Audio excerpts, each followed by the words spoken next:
Hello students, this is chapter poverty in Indian economics for class 12th. In previous video I told you about the poverty and the causes of poverty, the definition of poverty, that who are poor, and in this video we are going to learn about measures adopted by the government to remove poverty. So let's start. Okay, so here are some measures to remove poverty. The first one and most important is combating poverty by accelerating the pace of economic growth. And the question raised that how we can accelerate the pace of economic growth. So कैसे हम तेज़ ला सकते हैं economic growth में, किस तरह से तेज़ी ला सकते हैं. तो फर्स्ट हमें चाहिए होगा हमारी कंट्री के अंदर जो दूसरी इंटरनेशनल हमारे पार्टनर्स हैं वो ज़्यादा से ज़्यादा इन्वेस्टमेंट करें इंडिया के अंदर. तो ये एक सजेशन है सिर्फ इंटरनेशनल स्टेट पर हमारी इकोनॉमिक ग्रोथ को बढ़ाने के लिए. लेकिन इंटरनली हम क्या कर सकते हैं. The first one is development of agriculture.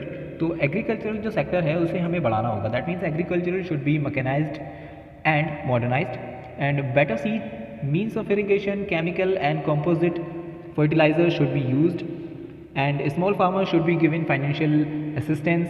Landless farmers should be given lands. So these are some local based development program we can do to accelerate the economic growth.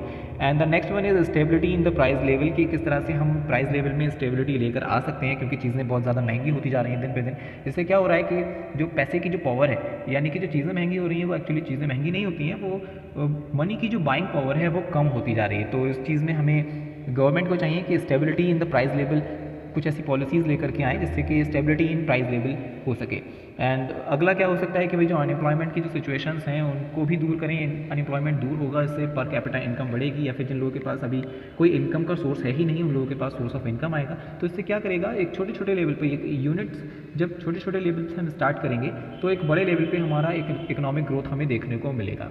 Okay, सो ये सारी चीज़ें हम कर सकते हैं. ऊपर से हम साथ साथ लेबर इंटेंसिव टेक्निक्स को भी अडॉप्ट कर सकते हैं. इफेक्टिव पब्लिक डिस्ट्रीब्यूशन सिस्टम को हम शुरू कर सकते हैं. And effective PDS must be in place for the supply of food grains and other essentials. तो इससे क्या होगा कि जो प्राइस हैं, यानी कि जो लोग जमा करके रख लेते हैं चीज़ों को, उस चीज़ पर थोड़ी बाउंडेशन हो जाएगी. ओके, अच्छा, the measures of poverty remove. इससे दूसरा क्या है, combating inequality of income through physical and legislative measures. तो किस तरह से हम कर सकते हैं ये. तो सबसे पहले हमें इनकम का जो डिस्ट्रीब्यूशन बहुत ही गलत तरीके से हमारी इकोनॉमी में होता है, कि जिससे होता क्या है कि अमीर और ज़्यादा अमीर होता जाता है, गरीब और ज़्यादा गरीब होता जाता है. तो उन चीज़ों को हमें ढूंढना है कि ऐसी कौन सी चीज़ें हैं जो गरीब को आगे बढ़ने से रोक रही हैं, या फिर वो कौन सी चीज़ें हैं जो गरीब के पास में पैसा नहीं आ रहा है. तो एक तो चीज़ हो सकती है कि इंडस्ट्रियलाइजेशन की कमी हो सकती है, जिससे कि गरीब के पास में उसके पास में एक परमानेंट सोर्स ऑफ इनकम है ही नहीं. ओके, तो इससे होता क्या है कि जितना उसे वर्क चाहिए उतना वर्क नहीं मिल पाता, और जब वर्क नहीं मिल पाता तो उसकी जो सोर्स ऑफ इनकम है वो कम हो जाती है. So the next one is combating poverty through population control. So population control is also a good method. Government को चाहिए कि कुछ ऐसी स्कीम्स या फिर कुछ ऐसे लॉज पास करें जिससे कि पॉपुलेशन कंट्रोल की जा सके. Now other measures enhancing quality of life of the poor. जाहिर सी बात है जब पॉपुलेशन जो है वो कंट्रोल हो जाएगी, क्योंकि रिसोर्सेज हमारे पास लिमिटेड हैं, हमारे पास जॉब अपॉर्चुनिटीज़ लिमिटेड हैं. तो जब पॉपुलेशन कंट्रोल होगी तो इससे क्या होगा, अनएम्प्लॉयमेंट की सिचुएशन दूर हो जाएगी. जब अनएम्प्लॉयमेंट दूर होगा तो लिविंग स्टैंडर्ड इंसान का बढ़ जाएगा, क्योंकि उसकी पर कैपिटा इनकम बढ़ चुकी होगी.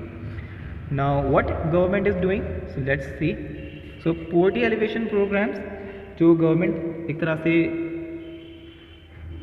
पोवर्टी को दूर करने के लिए अडॉप्ट कर रही है, उसका प्रमोशन कर रही है, वो कुछ ऐसे प्रोग्राम्स हैं जैसे कि फर्स्ट वन इज़ संपूर्ण ग्रामीण रोजगार योजना. ओके, संपूर्ण Grameen Rozgar Yojana to remove poverty from the rural areas. Grameen Yojana was launch in the villages in April 1999. Okay, it replaced the earlier programs like integrated rural development program training for rural youth for self-employment. So it's a good program. Now the next one is प्रधानमंत्री ग्रामोदय योजना. So प्रधानमंत्री ग्रामोदय योजना, it was launched in 2001, और ये एक तरह से अच्छी योजना है. इसमें बहुत सारी फैसिलिटीज़ प्रोवाइड कराई जाती हैं. ये हेल्थ के बारे में बात करती है, प्राइमरी एजुकेशन के बारे में बात करती है, ड्रिंकिंग वाटर के बारे में बात करती है, हाउसिंग, रोड्स, इन सब चीज़ों के बारे में ये एक पूरी योजना वर्क कर रही है since 2001. Now the next one is जय प्रकाश रोजगार गारंटी योजना.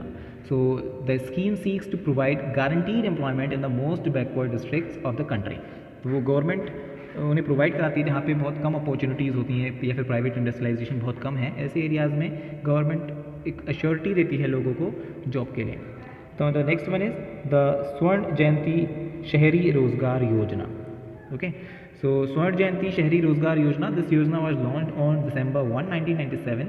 नेहरू रोजगार योजना and prime ministers integrated urban poverty eradication program have been merged with this yojana. The objective of this yojana is to provide self-employment or wages employment to urban unemployment or underemployment persons. It includes the following two programs. The first one is urban self-employment program and the next one is urban wages employment programs. Okay, of the total expenditure of this project, 75% is borne by the central government and the remaining 25% by the state government. Okay, तो ये एक तरह से state और central government का एक joint initiative है। The next one is prime minister's Rozgar Yojana. Prime minister's Rozgar Yojana, the scheme is for providing employment to educate unemployed. The scheme provides a loan up to ₹1 lakh for option opening his own enterprises and ₹2 lakh for other activities. So एक तरह से अच्छी scheme है जिसमें loan ले सकते हैं, और अगर आपके पास में कोई नया आइडिया है, कोई अपॉर्चुनिटी आपको दिख रही है, तो आप लोन के लिए अप्लाई कर सकते हो। Now the next one is development of small and cottage industries. Okay, so development of small and cottage industries. Special measures have been taken by the government to develop small and cottage industries with a view to removing poverty and unemployment through the spread of cottage and small scale industries. That means आप छोटी छोटी, आपको ज़रूरी नहीं है कि आप किसी की नौकरी ही करो, आप अपना ही इंडस्ट्री डेवलप कर सकते हो। छोटे से घर में अगर आपके पास ज़्यादा जगह नहीं है तो आप कॉटेज इंडस्ट्री को स्टार्ट कर सकते हो। So these are the programme जो गवर्नमेंट इन पे वर्क कर रही है। ऐसे बहुत सारे और भी प्रोग्राम्स हैं जिनके बारे में आप पढ़ सकते हो। सो इसी में बहुत अच्छा एग्जाम्पल बहुत टाइम तक हमें, जो कि बहुत फेमस भी है जो programme, that is Mahatma Gandhi national rural employment guarantee act, that is MGNREGA.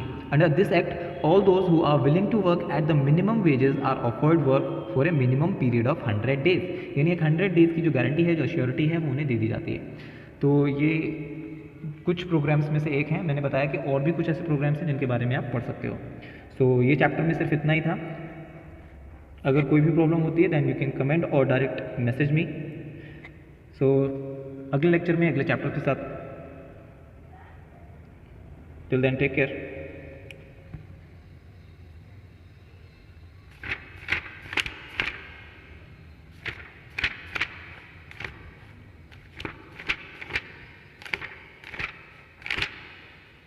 Next video में हम बात करेंगे रूरल डेवलपमेंट की। So till then take care.